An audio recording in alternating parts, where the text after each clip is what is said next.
Cześć, witam w kolejny poniedziałek na live testerskim. Live ma to do siebie, że jest live, więc ja jestem teraz live, czyli jest u mnie godzina 12:30. Równo, mam nadzieję, że u Was też. No, od tych, którzy będą oglądali na YouTubie, to pewnie będzie inna godzina. Tak jak w tym starym kabarecie, tak? Dzień dobry, dobry wieczór, bo nie wiadomo, kiedy to pójdzie. I właśnie tak a propos pory, to chciałbym zrobić taki krótki quiz, zapytać Was, czy Wam ta 12:30 pasuje, bo tak rozmawiam z osobami różnymi, moimi znajomymi, którzy oglądają te filmy, oglądają je na YouTubie. Zresztą na YouTubie po live'ie mamy chyba 2 razy większą oglądalność przez następne parę dni niż tutaj w tej chwili na żywo, więc chcielibyśmy się dostosować do tego, żeby też podyskutować, bo tutaj poruszam różne tematy, też chciałbym znać Waszą opinię. I takie moje pytanie w tej chwili, czy gdybyśmy zmienili porę transmisji, to jakie pory by Wam pasowały? Więc prośba, jeżeli możecie teraz w komentarzach napisać, wyrzucimy też ankietę po tym live'ie, tak żeby umożliwić jak największej liczbie ludzi podyskutowanie tutaj ze mną. Dlatego, że zależy mi na tym, żeby to nie było tylko tyle, jak już jestem live, no to też chciałbym mieć jakąś informację zwrotną na temat tych moich pomysłów, bo to, co ja mówię na tematy czy procesu testowania, czy ludzi związanych z testowaniem, testerów i nie tylko, kierowników testów, czy to jest coś, co rzeczywiście ma jakieś odzwierciedlenie w Waszym doświadczeniu, czy to jest tylko to, co mi się wydawało, tak, i moje postrzeganie, które jest no, subiektywne ze swojej natury. Także prośba, jeżeli dopuszczacie inną godzinę, na przykład 19 albo 8 rano, albo lepiej by Wam pasowała nawet ta 19 czy 8 rano niż 12:30, która jest porą lunchu, no i warto też poświęcić porę lunchu na lunch, być może. Jeżeli jecie lunche, to prośba o komentarz albo udział w dyskusji, czy w ankiecie bardziej po tym live, ankietę opublikujemy. A przechodząc do dzisiejszego tematu, który był zapowiedziany, to jest zawód tester oprogramowania. I tydzień temu mówiłem na temat ciemnych stron zawodu testera. Dzisiaj chciałem powiedzieć, tak pokazać, podzielić się tym, co my w Amber Team Testing uważamy, że powinien robić tester. Dlatego tutaj taki tytuł, że zawód, czyli to jest to, co powinien robić tester, pokaże kawałek naszego opisu stanowiskowego zawodu testera. My mamy u siebie 3 role testerskie zdefiniowane wewnątrz naszego zespołu. To jest tester manualny, tester automatyzujący i kierownik testów. Dzisiaj zajmę się tą pierwszą rolą, tak, testera manualnego i pokażę, co my oczekujemy od testerów manualnych, co oni mają robić. Ale na początek, tytułem wstępu, chciałem wrócić jeszcze do tego podziału umiejętności testera. Zauważyłem ostatnio na Facebooku taką dyskusję na temat tego, czy tester powinien mieć umiejętności miękkie, że umiejętności miękkie są no, niepotrzebne, niesprawdzalne na przykład. Ja się będę upierał i mi się to sprawdza. I w dyskusji z różnymi osobami, które są doświadczonymi testerami, doświadczonymi kierownikami testów, i w moim podziale tego, jak rozwijają się nasi testerzy, no to potrzebne są umiejętności twarde, potrzebne są umiejętności merytoryczne, te takie tam a la ISTQB, tak? Czyli to, co gdzieś tam jest w Learning Objective ISTQB na przykład. Znaczy, nie musicie się wzorować na ISTQB, tutaj nie namawiam, żeby został zakrzyczany, że ISTQB jest albo nie jest jedynym, albo dobrym, albo złym, tak? Odpowiednio skreślić sposobem na testowanie.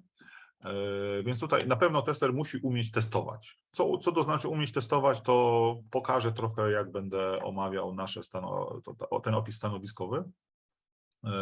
Tester musi znać biznes klienta. To jest moim zdaniem nieodzowne. Nie ma dobrego testu, a już na pewno nie ma dobrego testowania, nie ma dobrego projektowania testów, jeżeli nie znacie biznesu klienta. Swoją drogą, dla mnie to jest też fajne w zawodzie testowania, że ja mogę, zmieniając projekty, zmieniać tak naprawdę odrobinę zawód, bo testowałem oprogramowanie finansowo-księgowe, tak? I uczyłem się wtedy rachunkowości. Dowiedziałem się, co to jest na przykład czerwone storno albo czarne storno. Nie wiem, po co mi to w tej chwili akurat, ale wtedy się przydało, bo potrzebowałem przetestować akurat te funkcje. Tak? Uczyłem się rynku energii, uczyłem się przelewów w Narodowym Banku Polskim, uczyłem się systemów billingowych w telekomunikacji. Tak? Uczyłem się, bo musiałem się nauczyć, bo jak wchodzę w projekt, który jest projektem dotyczącym, powiedzmy, nie wiem, aplikacji bankowej jakiejś tam mobilnej na przykład, to muszę poznać technologie z tym związane, muszę poznać biznes z tym związany, muszę poznać no, wszystko dookoła, co potrzebuje klient, dlatego że jeżeli tego nie będę wiedział, to po pierwsze nie przeczytam wymagań, bo wymagania są pisane językiem biznesowym, tak, językiem dziedzinowym. Jak nie przeczytam wymagań i ich nie zrozumiem, no to nie będę w stanie zaprojektować testów. Jak nie będę w stanie zaprojektować testów, no to po co komu moje testy, tak? Nie zrobię ani testów eksploracyjnych, które przecież są jednoczesnym projektowaniem, czy wymyślaniem i wykonywaniem testów, no i nie zaprojektuję żadnych przypadków testowych. Czy mogę automatyzować, nie znając biznesu klienta? Do pewnego poziomu, powiedzmy, gdzieś tam nisko, technicznie, tak, ale to akurat, dobra, nie ma być teraz na temat testów automatycznych, więc to zostawię może na kiedy indziej. Także tutaj znajomość biznesu klienta jest bardzo ważna. Ja też mówiłem o tym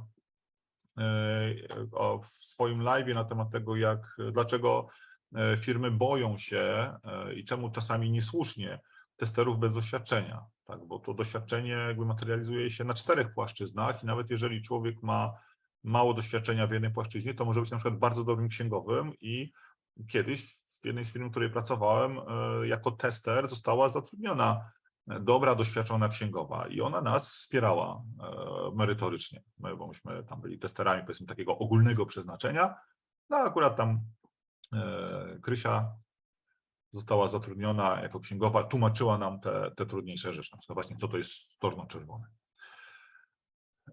Znajomość procesu wytwórczego oprogramowania, taka kindersztuba tego, co wolno, co nie wolno, na czym polegają sprinty, na czym polega daily, na czym polegają retrospektywy, co to jest agile, co to są metodyki waterfall, jak się znaleźć w projekcie i czego oczekują inne role projektowe od testera, też moim zdaniem jest ważne. I tego się można nauczyć. A już przechodząc do tego, czego zacząłem od umiejętności miękkich, to ja bym tutaj się upierał cały czas, że umiejętności miękkie w testowaniu są bardzo ważne.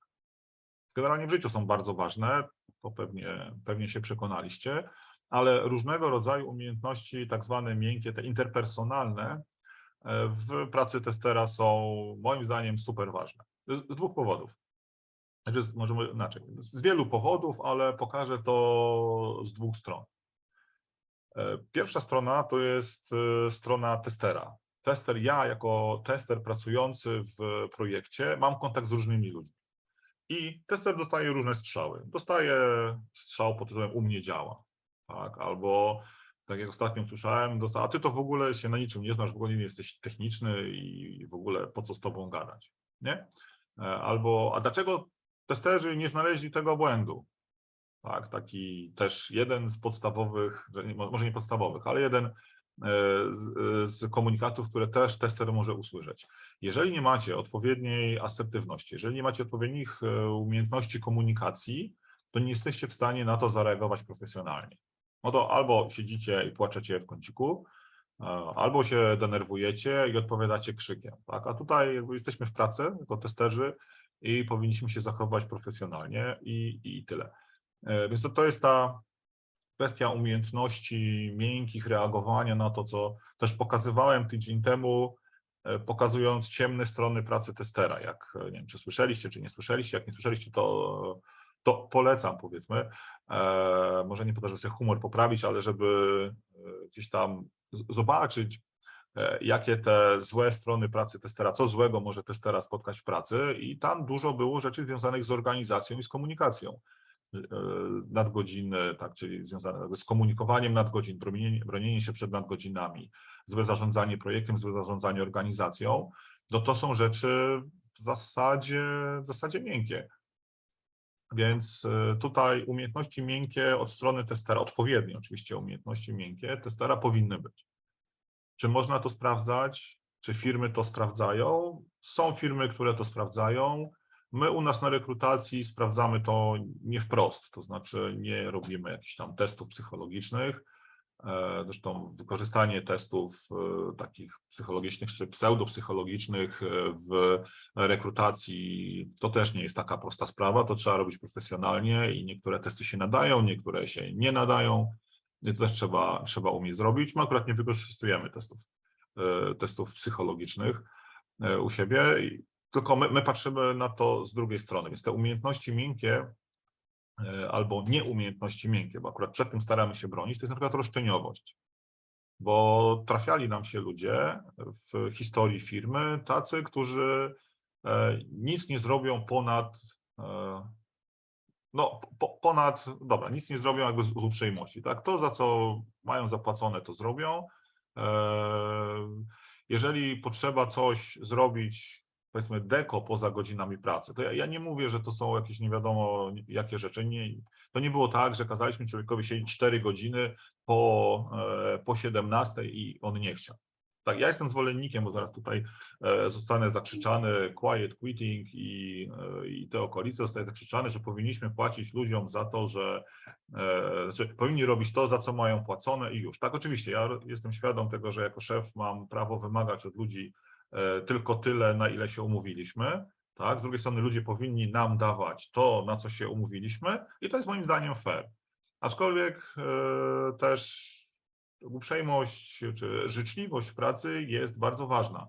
I czasami ja robię coś, co jest ponad to, co jest ode mnie wymagane, czy to wobec ludzi, czy to wobec klienta. Czasami też wymagam od ludzi, czy proszę, powiedzmy bardziej niż wymagam, żeby ludzie zrobili coś, co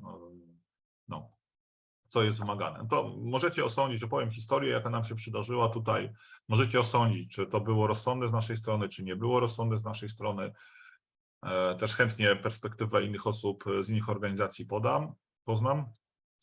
Mieliśmy człowieka, który potrzebował linkę do laptopa, bo siedział u klienta i chciał zostawić laptopa, no bez linki przypięcia do biurka nie zostawi, bo nie wiadomo, co z tym laptopem się będzie, nie miał gdzie tego schować do żadnej szafki.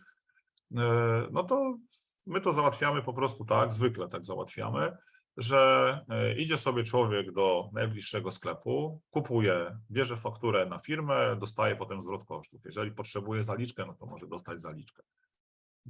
No i tutaj usłyszeliśmy twardo, że nie pójdzie, bo firma ma mu dostarczyć. Tak?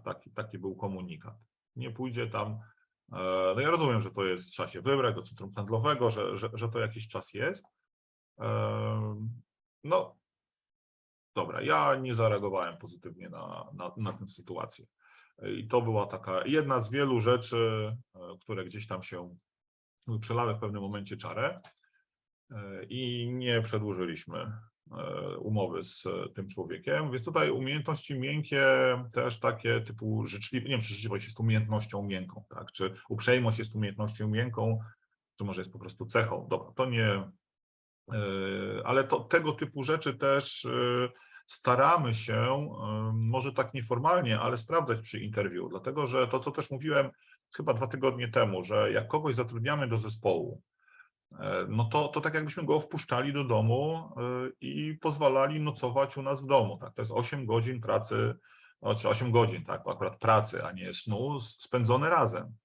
Więc nie jest to, no nie robi się i nie powinno się tego robić łatwo. Więc tutaj moim zdaniem umiejętności miękkie, czy formalnie, czy nieformalnie sprawdzane, są kluczowe, czy ważne, bardzo ważne w testerze. U testerów są takie firmy, które na przykład zapraszają na rekrutację cały zespół, bo jeżeli człowiek ma pracować z danym zespołem, no to mówi się o czymś takim jak chemia, tak? Jest chemia, albo nie ma chemii. No, mieliśmy takiego kolegę, który przyjechał ze Śląska i wszedł do pokoju i pierwsze jego zdanie, bo pierwsze jego wejście, pierwszy dzień do projekcie i powiedział cześć że on przyjechał do Warszawy na wieś. Tak? Dla niego Warszawa to jest wieś. No, wszyscy go pokochali od samego początku. Dobry fachowiec był, więc to go uratowało. Potem się jakoś trochę zrehabilitował, więc tutaj no, można sobie, tak, jakby, no, to pewne umiejętności miękkie, nawet nie mówienia pewnych rzeczy. Także tutaj ja bym się włączył w tę dyskusję, bo zacząłem od dyskusji w internecie, że jednak umiejętności miękkie u testera są ważne. Jakby z dwóch powodów, tak? Z powodów takich, że trzeba być, powiedzmy, dobrym człowiekiem, czy uprzejmym człowiekiem w firmie, czy w zespole, a z drugiej strony też trzeba być asertywnym człowiekiem, umieć postawić te granice w profesjonalny, w kulturalny sposób. Dorzuciłem sobie jeszcze tutaj 5. punkt, IQ, bo to się nie pojawia w dyskusjach, a usłyszałem ostatnio ciekawe zdanie na temat IQ i na temat tego, jak IQ pomaga w pracy. Czy rzeczywiście, żeby być programistą, czy testerem, czy kierownikiem, trzeba mieć jakieś wysokie IQ, czy nie trzeba? Czy każdy się może tego nauczyć? Bo problem jest taki, czy każdy może zostać testerem?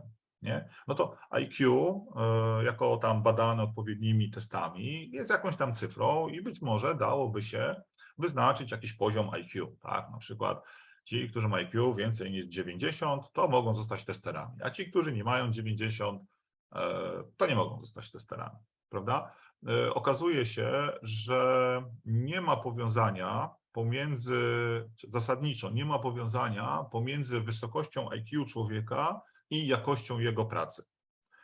Z dokładnością do jednej rzeczy, IQ staje się progiem, to znaczy są pewne działania, są pewne zadania, których się nie da wykonać, jeżeli człowiek nie ma odpowiedniego IQ. Tak? Jeżeli nie jest odpowiednio inteligentny, po prostu się tego nie nauczy, nie jest w stanie i tyle, bo nie ma mocy przetwarzania, tak, procesora w głowie, czy może RAM-u, który by to jakby pozwolił to zadanie ukończyć. I tutaj nie wiem, jakie to IQ jest. To 90 tu rzuciłem tak, powiedzmy trochę humorystycznie, ale nie wiem, jakie jest IQ dla testera. Nie wiem, czy w ogóle było badane. Podejrzewam, że nie było badane, bo tych badań nie ma dużo. I to o tym IQ, co ja słyszałem, to nie było robione chyba nawet nie było robione w IT, tylko w innej dziedzinie były robione badania. Tak czy inaczej, trzeba mieć pewne IQ, nazwijmy to bazowe. Jeżeli się nie ma tego IQ, to człowiek nie jest w stanie się nauczyć, nie jest w stanie wykonywać pewnego rodzaju zadań. Ale jeżeli mamy, powiedzmy, niech będzie to 90 już, jak zacząłem. Jeżeli ktoś ma mniej niż 90, to nie zostanie testerem, nie nauczy się, nie przejdzie ISTQB, nawet czegokolwiek. Jeżeli potem mamy 90, to jesteśmy w stanie pracę testera wykonywać. Potem 95, 100, 105, 180 nie powoduje, że ktoś, kto ma IQ 180, będzie lepszym testerem od testera, który ma IQ 90. Pewnie będzie szybszym, w pewnych aspektach oczywiście będzie, pewnie jak trafi na bardziej skomplikowany temat do testowania, no to poradzi sobie z tym tematem. Ten, który ma 90, będzie miał trudniej. Ale tutaj IQ to pamiętajcie, przynajmniej tak mówią badania naukowe, zwiększanie IQ nie powoduje, że będziecie lepszymi testerami czy programistami. Dobra, inaczej, bo jakby swojego IQ pewnie da się zwiększyć, nie wiem, akurat na tym się nie znam, nie o to tutaj chodzi. Chodzi o to, że jeżeli macie wokół siebie ludzi, którzy mają większe IQ, a wy macie wystarczające IQ do tego, co robicie, to, że oni mają większe IQ, nie daje im specjalnie przewagi. Może w niektórych rzeczach, tak, może są sprytniejsi, może tam coś więcej zauważą, ale nie daje im przewagi. Dobrze, tyle na temat ogólnych umiejętności testera. Przejdę już powoli do omawiania zadań, które my widzimy, że tester powinien robić, tak, jako świadczymy usługi testowania dla naszych klientów, więc jakby chcemy dawać im ludzi, którzy im się przydadzą. Więc to znaczy, że się tester przydaje w projekcie. Zanim do tego przejdę, to jeszcze 2 słowa na temat Shuhari. Ja już mówiłem parę razy na temat Shuhari, bo Shuhari to jest taka metodyka oceny eksperckości, powiedzmy. Tak? Mamy 5 poziomów numerowanych od 0 do 3, 5 poziomów bycia ekspertem i tutaj 3 to jest ekspert. Tak? Ten ekspert potrafi opracowywać nowe metody pracy, czyli wymyśla nowe sposoby testowania, nowe techniki, nie wiem, układa nowe procesy testowania dla projektów. To robi ekspert. Senior to potrafi samodzielnie wykonywać złożone rzeczy. Tutaj regular to jest potrafi samodzielnie, bo ta 2 to jest poziom samodzielności i to jest to H w metodzie Shuhari. Potrafi samodzielnie wykonywać proste rzeczy, czyli bez nadzoru dostaje zadanie, zrób to i to, zrób takie testy eksploracyjne, takie w miarę proste, zaraportuj błąd, tak, też potrafi sam zaraportować błędy. 1 to jest junior, czyli potrafi wykonywać rzeczy, tak, proste rzeczy, ale pod nadzorem, czyli jeżeli zatrudniacie juniorów, ja już o tym mówiłem, to żeby projekt szedł do przodu, trzeba będzie dać jakiegoś takiego brygadzistę nad juniorami, żeby tych juniorów, mówiąc kolokwialnie, ogarniał, tak, żeby im zlecał pracę, żeby im pomagał, czy sprawdzał, czy ta praca idzie, bo to też jest ważne, i żeby odbierał wyniki pracy, żeby dawał im informację zwrotną, czy zrobili to dobrze, czy zrobili to źle i co mogliby zrobić lepiej, żeby oni też się rozwijali. No i 0, no to jest taki przysłowiowy stażysta, który nic nie potrafi w danym zakresie i trzeba go wdrażać, trzeba mu wszystko krok po kroku, albo trzeba mu wydawać instrukcje, gdzie on sobie będzie szedł i sobie tutaj tak odptaszkowywał. Najpierw to zrobię, potem to, potem to, potem to, potem to i zrobi. Tak? Jeżeli macie prace, które są powtarzalne, które daje się skodyfikować w postaci procesu, to czemu takiemu człowiekowi nie dać roboty? Niech się rozwija. Tak? Jeżeli jeszcze dostanie informację zwrotną, to się będzie rozwijał. I clue tego mojego dzisiejszego wystąpienia to jakby co to jest tester. Także przy okazji to prośba czy przypomnienie, jeżeli macie jakieś komentarze tak, do tego, co mówię tutaj, że zgadzacie się ze mną albo nie zgadzacie, to proszę o napisanie. Tutaj Maciek z Martą, którzy mi pomagają, to przekleją mi to na Slacka i będę wiedział, może będę w stanie odnieść do tego, co tutaj dostanę. Tester. Kim jest tester?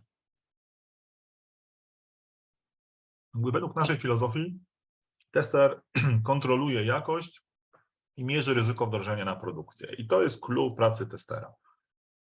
Nazywamy to tester, nie nazywamy to QA, coś tam, QA engineer, QA, nie, quality assurance, tak, QA, czasami się mówi te QA, nie? W organizacjach, ja tutaj rozdzielamy to u nas, quality assurance to jest quality assurance, a testowanie to jest quality control. Także kontrolujemy jakość. Tak? Kontroluje i mierzy jakość, mierzy ryzyko, dlatego że według mnie takim najlepszym wynikiem, najważniejszym wynikiem pracy testera czy procesu testowania w ogóle to jest podanie informacji o ryzyku wdrożenia na produkcję, czy ewentualnie przepuszczenia, ryzyku, które się wiąże z przepuszczeniem software'u na następny etap w procesie produkcyjnym oprogramowania. Dobra. Więc co musi umieć tester? Co powinien umieć tester? Pierwsza rzecz to przegląd dokumentacji technicznej w projekcie. Moim zdaniem umiejętność nieodzowna, dlatego że testerzy muszą umieć czytać dokumentację. Jeżeli mają Jirę i historyjki w Jirze i kryteria akceptacji napisane Gherkinem, tak, to muszą wiedzieć, jak to się czyta, skąd to się bierze. Jeżeli mają dokumentację w postaci UML-a, no to powinni umieć czytać UML-a i tak dalej, i tak dalej. Więc tutaj ten przegląd dokumentacji technicznej to jest ważna rzecz, zwłaszcza w projektach takich waterfallowych, no to jest dużo tej dokumentacji i testerzy bardzo często muszą tę dokumentację przeanalizować. Tam są setki stron, więc tutaj tester musi umieć myśleć analitycznie, musi wiedzieć, co ta dokumentacja mówi. Ostatnio rozmawialiśmy w gronie tutaj naszym wewnętrznym, jedna koleżanka, która poszła na kurs bodajże IQBBA, analizy biznesowej. Mówi tak, że przed kursem ona czytała dokumentację i tam rozumiała tak jak mogła, ale jak poznała UML-a, poszła na IQBBA, wykształciła się jako taki jakby analityk, to teraz ta dokumentacja do niej przemawia. Tak? Wcześniej nie przemawiała, ona musiała wydobywać w pocie czoła informacje z dokumentacji, a teraz jak się nauczyła tych notacji, tych analitycznych, no to ta dokumentacja do niej w końcu przemawia. Więc tutaj przegląd dokumentacji technicznej, ważna umiejętność, projektowanie testów, co wydaje mi się oczywiste, już nie będę się nad tym zatrzymywał, wykonywanie testów. Też jest oczywiste, tester jest od tego, żeby wykonywać testów. Jedno rozróżnienie. Są firmy, w których rozdziela się stanowiska projektujące testy i wykonujące testy. Ja tego nigdy nie robię. Uważam, że tester, który wchodzi do projektu, on powinien umieć wymyśleć testy i powinien umieć je zrobić. Tester, który tylko i wyłącznie wykonuje zaprojektowane testy, to jest taki jak dla mnie pół testera. Nie wiem, czy kogoś obraziłem, czy nie obraziłem, ale to z praktyki układania zespołów w różnych projektach mnie się nie sprawdzało układanie na takich seniorów czy analityków testowych i wydzielenie juniorów czy osób, które tylko i wyłącznie wykonują testy. Może w niektórych projektach się to sprawdza, mnie to się osobiście nigdy nie sprawdziło w żadnym projekcie, więc u mnie każdy tester musi umieć projektować testy. Lepiej lub gorzej, jak gorzej, no to się szkoli z tego, jeżeli lepiej, no to korzysta z tej umiejętności. Wykonywanie testów eksploracyjnych, które jest połączeniem tych dwóch, tak, bo wtedy się testy wymyśla i się od razu je wykonuje i raportuje błędy. Więc tutaj też jest to jako umiejętność, plus umiejętność tutaj dochodzi skupienia się na temacie, który się robi, nie rozpraszania i gdzieś tam chodzenia, tylko mamy ten charter, tą kartę testów i idziemy według tego, co zostało przeznaczone dla danej sesji testowej, jeżeli akurat robicie według sesji testowej. Raportowanie błędów, bardzo ważna umiejętność i raportowanie wyników testów, bo bez tego testy nie idą do przodu. Jak nie ma zaraportowanych wyników testów, tak jakby się testy nie zadziały, więc każdy tester musi umieć dobrze raportować błędy. Uczymy testerów raportować błędy, akurat u nas to jest łatwo, bo mamy jakby szkolenia ISTQB, ale nawet jeżeli wchodzimy do projektu, gdzie będą testerzy z biznesu, co nam się parę razy mi się zdarzyło, to przed testami, na przykład przed ułatami razem z klientem, uczymy klienta raportować błędy, bo złe zaraportowanie błędów powoduje tylko tyle, że nie wiadomo o co chodzi, trzeba jeszcze raz robić analizę, a jeżeli minie trochę czasu pomiędzy zaraportowaniem błędu, a tym, że ktoś się tym zajmie, to już w ogóle nie wiadomo o co chodzi. Retestowanie naprawionych błędów. No to wiadomo, jak ktoś umie wykonać testy, no to umie też pewnie zretestować. Kolejna umiejętność to wsparcie kierownika w szacowaniu testów. To jest też istotne. Jeżeli jesteście w Agile'u, to jest oczywiste, bo w Agile'u szacuje cały zespół, czyli tester, który siedzi w zespole Agile'owym, pracuje w zespole Agile'owym, szacuje. Jakby bierze udział w planningu, bierze udział w refinementach i musi umieć szacować. Nie ma zmiłuj. Jeżeli projekty są duże i szacuje się jakimiś metodami bardziej skomplikowanymi, tam Wave czy jakieś tam inne metody, to my tutaj mamy adnotację, że wsparcie kierownika w szacowaniu testów to jest na poziomie 2B, czyli powiedzmy, jeżeli składamy ofertę i testy ma wyszacować ktoś, kto nie jest kierownikiem testów, czy nie jest ekspertem, to musi być co najmniej senior. Tak, że miał dostatecznie dużo doświadczenia, plus znał metody szacowania, to on to zrobi dobrze. A w Agile'ach to, tak jak powiedziałem, każdy. No to udział w planowaniu sprintów i w retrospektywach. Też mamy dużo klientów, którzy są pracują metodami agile'owymi, więc jakby nasi testerzy też muszą wiedzieć, jak się planuje sprinty, jak się robi retrospektywy, i brać w tym udział, taki aktywny udział, tak, bo to tester ma dużo do powiedzenia, no i w refinementach, i w planowaniu sprintów, no i w retrospektywach to już w ogóle.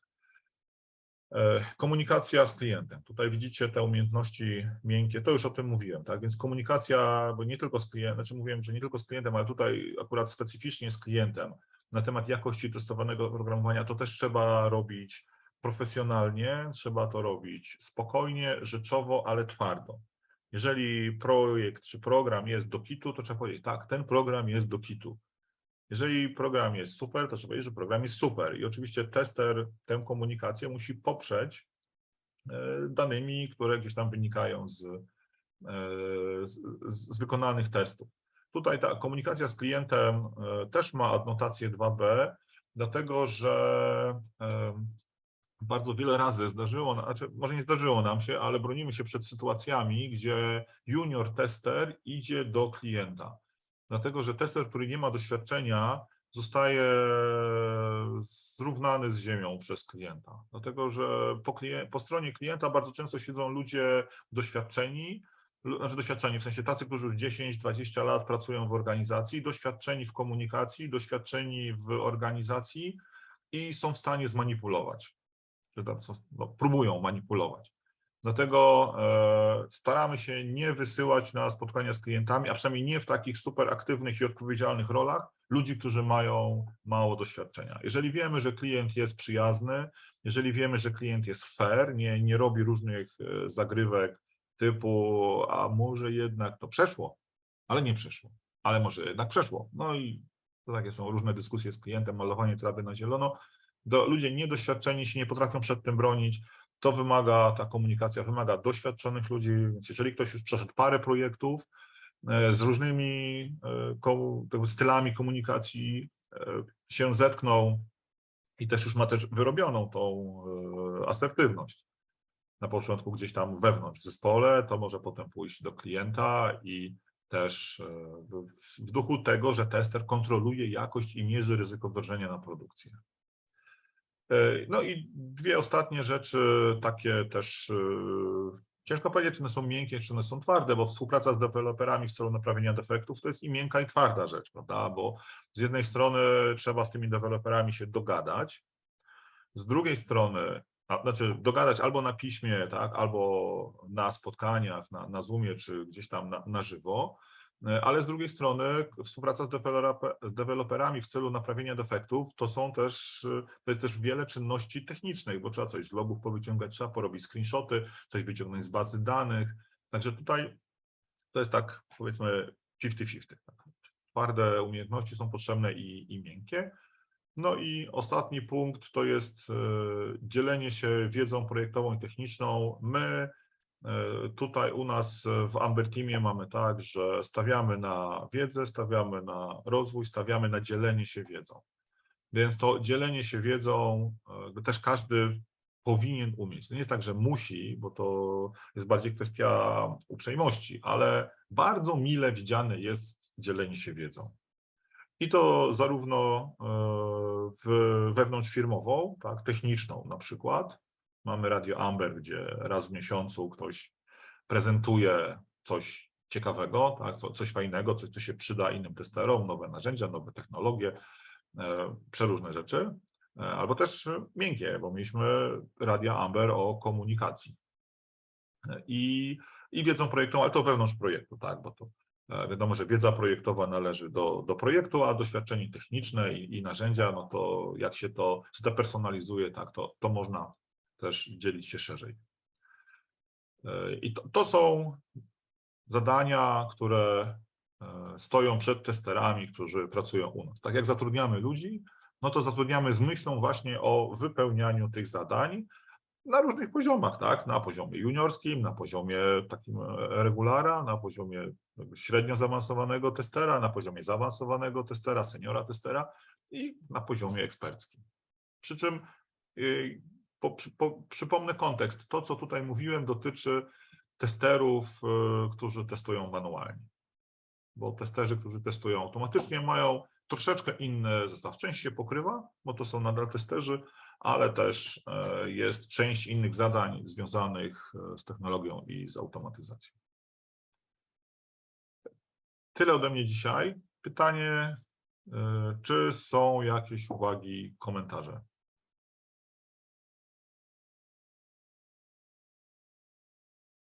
Na Slacku masz jedno pytanie wklejone, także od Kuby Deringa. Aha, dobra. Okej. Czy ten brygadzista zarządzający juniorami powinien być ekspertem, czy senior wystarczy? Wystarczy senior. Myśmy kiedyś zmontowali dla klienta taki fajny zespół, który pracował, no, 2 lata pracował i bardzo sobie dobrze radził w przeróżnych dziwnych sytuacjach, bo tam taki zespół, który miał robić testy przedułatowe, czyli był ponad testami systemowymi, ale poniżej testów ułatowych.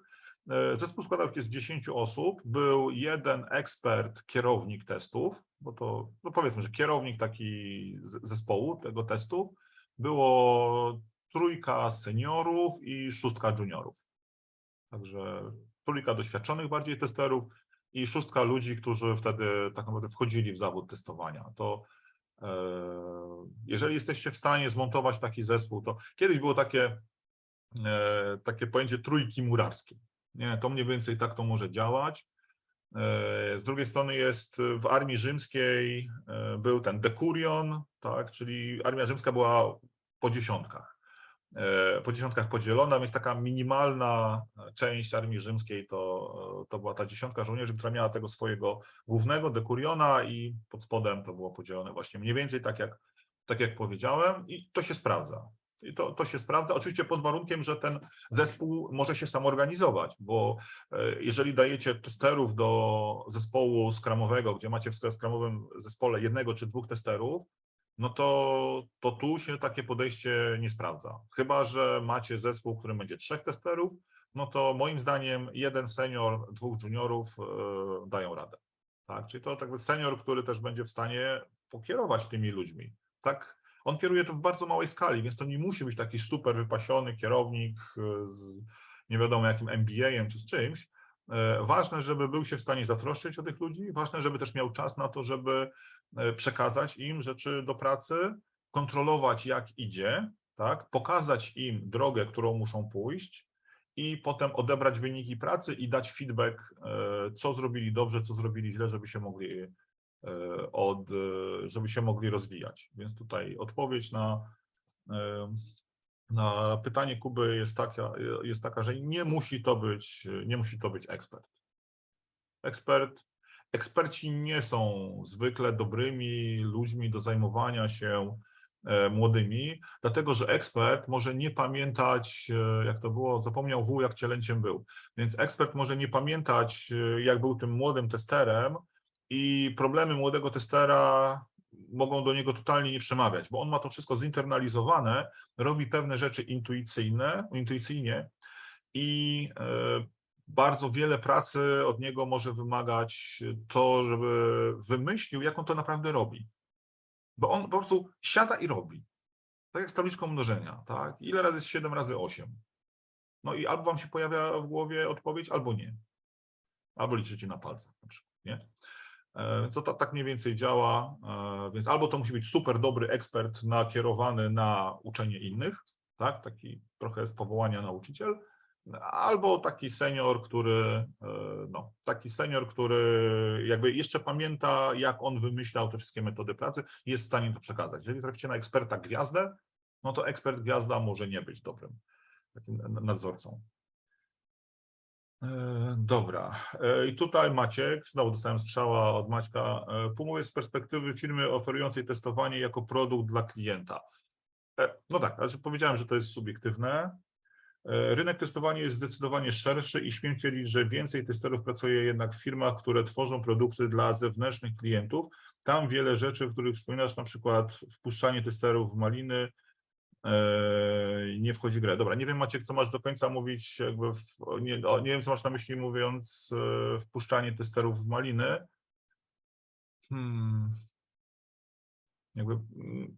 Dobra, trochę trochę nie wiem, jak się do tego odnieść, ale może zrobimy tak, bo moja pierwsza reakcja na ten komentarz Maćka jest taka, że testowanie jest jedno. Nie ma testowania, przynajmniej ja tego nie traktowałem, może czegoś nie widzę, ale nie traktowałem testowania jako testowania, jako serwisu, tak? Oczywiście ja jako, powiedzmy, szef czy współwłaściciel firmy to widzę, to jest serwis, tak, bo my to fakturujemy i na fakturze pojawia się napis testowanie tam w takim i takim projekcie, ale jeżeli pracuję w projekcie, jeżeli, nie wiem, robię testy wydajnościowe dla jakiegoś klienta albo siedzę w projekcie i testuję, tak, gdzieś tam jestem kierownikiem czy ekspertem, czy nawet testerem w projekcie, no to nie jest nic innego niż no, ten projekt jest mój. Tak, mamy ludzi, powiedzmy, jest taki jeden, który siedzi w zespole automatyzującym u klienta.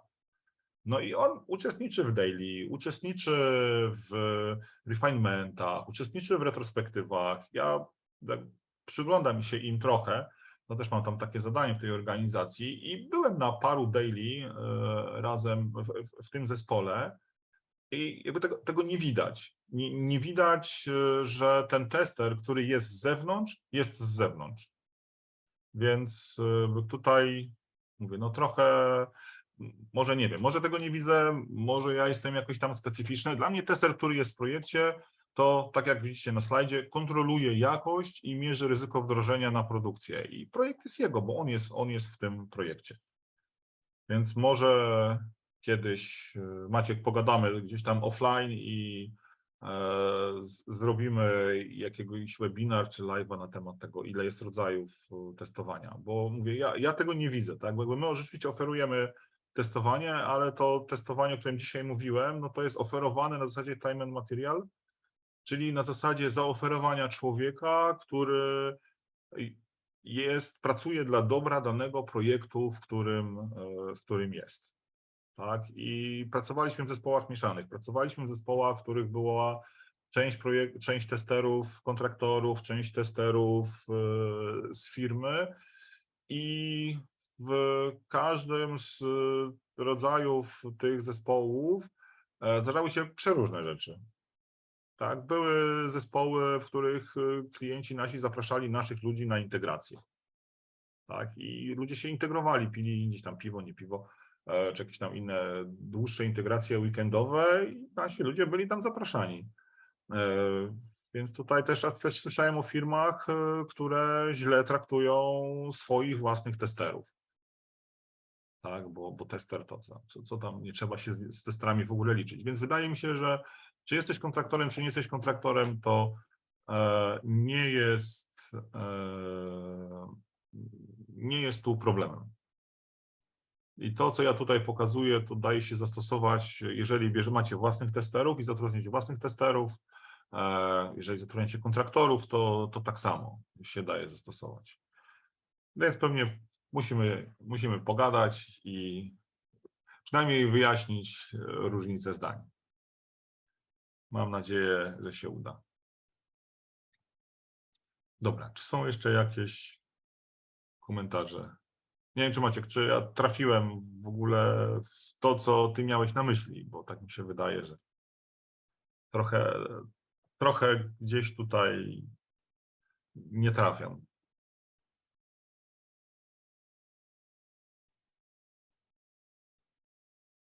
Dobra, coś jeszcze Marta pisze. OK.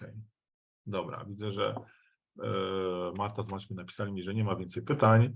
Także dziękuję bardzo dzisiaj. A za tydzień to spotkamy się zgodnie z harmonogramem, który ustalimy wspólnie, tak jak i feedback dostaniemy na temat najlepszej pory, to tak ustalimy, czy będzie. Albo może być bardzo rano, może być po pracy, jeżeli chcecie. Dobra, jeszcze coś dostałem.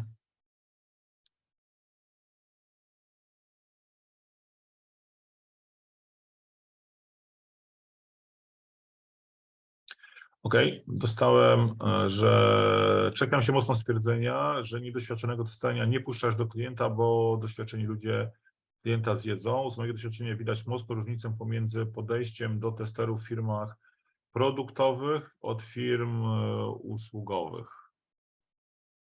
Dobra, więc to, co powiedziałem, to znaczy a propos tych firm produktowych i usługowych, to może jest. Ja podaję naszą filozofię, więc dla mnie podejście do testera, czy to w firmach produktowych, czy w firmach usługowych, w zasadzie powinno być takie samo. Tak? Trochę z tymi zespołami to jest tak, że jak mam zespół produktowy, to mogę testerów, juniorów wciągnąć i ich uczyć.